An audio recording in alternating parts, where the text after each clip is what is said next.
at 11.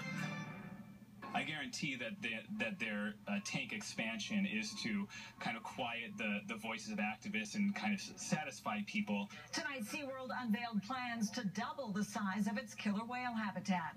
PETA protesters say that's not enough, but the park defends the care of its animals. They are happy, they're breeding, and they're continuing to grow. Good evening, and thanks for joining us tonight. I'm Barbara Lee Edwards. And I'm Carlo Cicchetto. SeaWorld is still feeling the blackfish backlash, and tonight, the public got details of its $100 million Blue World Project expansion plans. CBS News 8's Abby Alford is live along Mission Bay with reaction. Abby? Carlo and Barbara Lee, SeaWorld San Diego that's behind us across the bay is the flagship park. It's the first of 3 of its locations to expand its killer whale tanks, the largest it's ever been for killer whales in captivity. But animal rights activists are making a big splash about it. A school of animal rights activists protests SeaWorld's largest plan dubbed the Blue World Project. The more we let people know that SeaWorld is just creating a bunch of fluff to try to get people to like them again, the better. But SeaWorld ignored PETA protesters.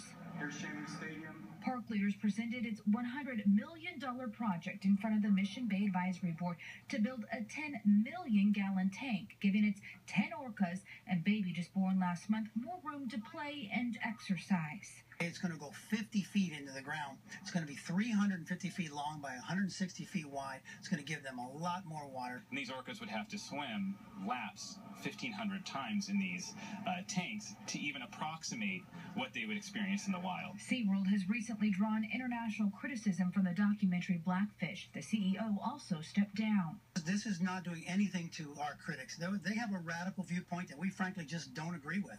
So we're not actually even concerned with that. We are concerned with our animals. Although this is an informational-only meeting, no action needed, only a requirement by the Coastal Commission to apply for a permit, animal rights activists stood up one by one protesting SeaWorld's Blue World Project. The propaganda that comes out of the SeaWorld machine is appalling. SeaWorld says despite an outcry from critics, this will not delay their plans to start construction, and they'll be making a big splash when it opens in 2018. And we're going to continue to give them the best environment that we possibly can, and we will always continue to do that.